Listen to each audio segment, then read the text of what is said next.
I'm delighted to say that we are kicking off this meeting with some excellent news. Here at MC13, the WTO is welcoming its first new members in almost 8 years, Timor-Leste and Comoros. We celebrate the hard work they have put in and the beneficial but challenging reforms they have implemented at home.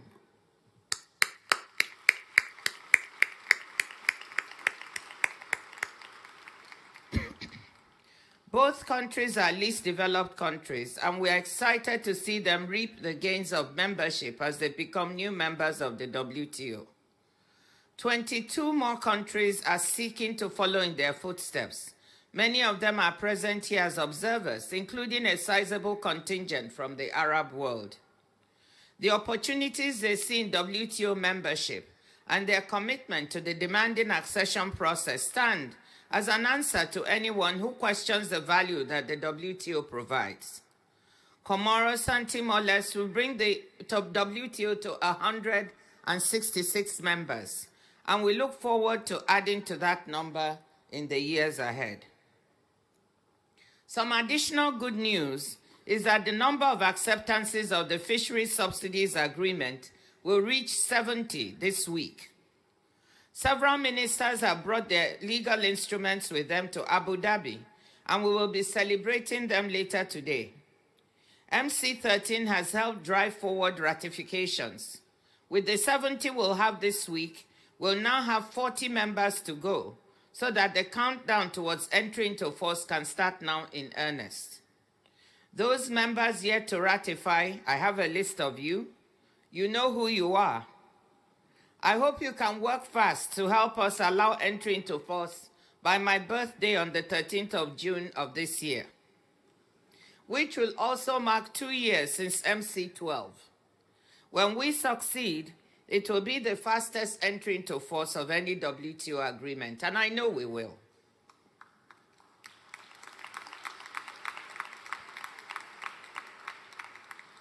Excellencies, when we met in Geneva for MC12 almost 2 years ago now, my message to you was blunt. In keeping with my promise to bring a new pair of eyes and ears to the WTO, I told you what I was seeing and hearing from political and business leaders around the world, that the WTO needed to produce results, but expectations were very low that members could agree to anything. But you defied those expectations and beat the odds. You showed leadership. You invested political capital and you bridged gaps. You worked together to make MC12 a resounding success. Members delivered what was dubbed the miracle on Lake Geneva. 10 consensus multilateral outcomes with tangible benefits for people and the planet, and launched a comprehensive process of institutional reform. Members sent a powerful signal that the WTO can respond to contemporary challenges, and that in a world marked by strategic competition, we could also have strategic cooperation in pursuit of shared goals. Success is changing the tone about the WTO, both outside and within it. Yes, we will always have our naysayers and detractors, but there is no doubt that members have shown that we can deliver when members roll up their sleeves and muster the requisite political will. During the last several weeks, the atmosphere in our preparatory discussions in Geneva has been more constructive and conducive than it was in the run-up to MC12.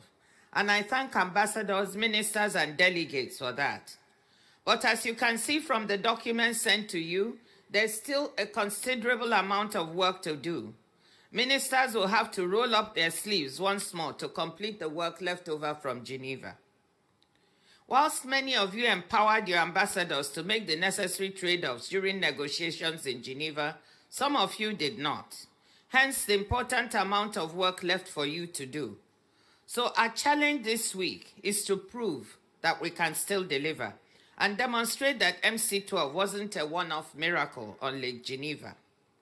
We need to convert improved atmospherics into concrete results. We need to show the world that not only does the WTO underpin over 3/4 of global goods trade, it is also a forum where members deliver new benefits for people through trade. Let's not pretend that any of this will be easy. If we thought the world looked tough in mid-2022 when we were slowly emerging from the pandemic and the war in Ukraine had shaken food and energy security, we are in an even tougher place today. Looking around, uncertainty and instability are everywhere. Geopolitical tensions have worsened. Conflict has spread, as we see here in the Middle East, and away from the headlines across parts of Africa and the Arab world. We must not forget the conflict in Sudan, which has displaced close to 8 million people internally and across borders, or the conflict in the east of the Democratic Republic of Congo. Higher prices for food, energy, fertilizer, and other essentials continue to weigh on people's purchasing power, fueling political frustration. Shipping disruptions in vital waterways like the Red Sea and the Panama Canal are a new source of delays and inflationary pressure, offering a real-time reminder of the risks posed to global trade and output by security problems and the climate crisis. People everywhere are feeling anxious about the future, and this will be felt at the ballot box this year as 60-odd countries, home to nearly half of the world's population, go to the polls. Economic growth has lost pace, though it held up better than expected, particularly in some major economies like the United States and India, resulting in a softer landing for the global economy than earlier anticipated. However, there are places that are falling behind. The World Bank warns that the global economy is on track for its weakest 5-year performance in 30 years.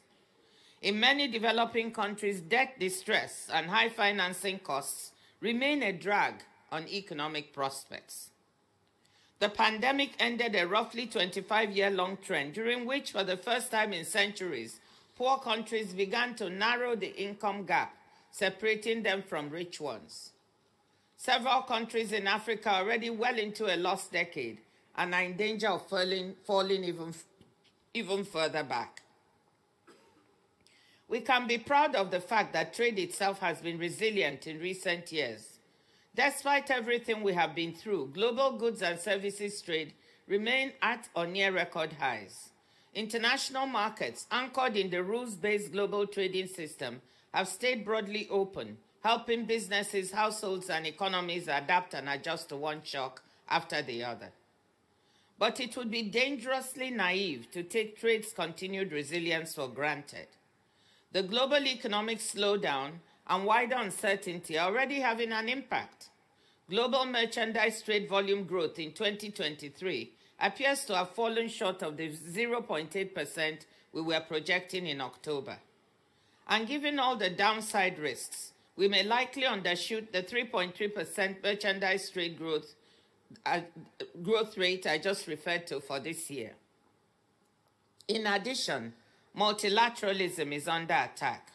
Despite the MC12 fightback, the multilateral trading system, which I term a global public good since it was created 75 years ago, continues to be misconstrued in some quarters and undermined. Trade has become a 4 rather than a 5-letter word in some quarters. Yet, trade remains critical to delivering on so many national and global priorities, boosting growth, expanding economic opportunities, meeting the Sustainable Development Goals, and solving collective action problems like protecting our environment or preparing for the next pandemic. Without cooperation on trade, we would move towards an increasingly fragmented world economy, and all of these priorities would become harder, costlier, and in some cases, impossible to achieve. People would become more disappointed, more vulnerable, more frustrated. In light of these realities, we need the WTO to stand strong as it approaches its 30th anniversary. We need to keep reforming and reinvigorating the WTO so that it can deliver for trade in the years ahead, seizing the full potential of services and digital trade, accelerating trade for the green transition, and fostering socio-economic inclusion. We took important steps in the right direction at MC12. We have continued this work in Geneva under the aegis of the General Council, making significant advances on reform by doing. I'll come back to this shortly. But I want to thank ambassadors for these achievements. We need to build on these successes here in Abu Dhabi this week. This is why I'm excited about the deliberative sessions we have planned for ministers. This is something new that we are trying for the first time, and we very much view this as part of WTO reform. We have 2 deliberative sessions, one on trade and sustainable development in all its dimensions, social, environmental, and economic. With respect to the economic dimensions, issues of industrial policy and policy space will be important. The second session is on trade and inclusion. These sessions are intended to provide space for ministers to engage on issues at the center of contemporary economic debate and the intersections with the future of trade policy. Issues on which we need ideas and ways forward, even if they are not on the formal agenda. We have put questions to ministers to facilitate constructive discussions. These sessions are an experiment, one that I hope will go well so we can replicate that in future.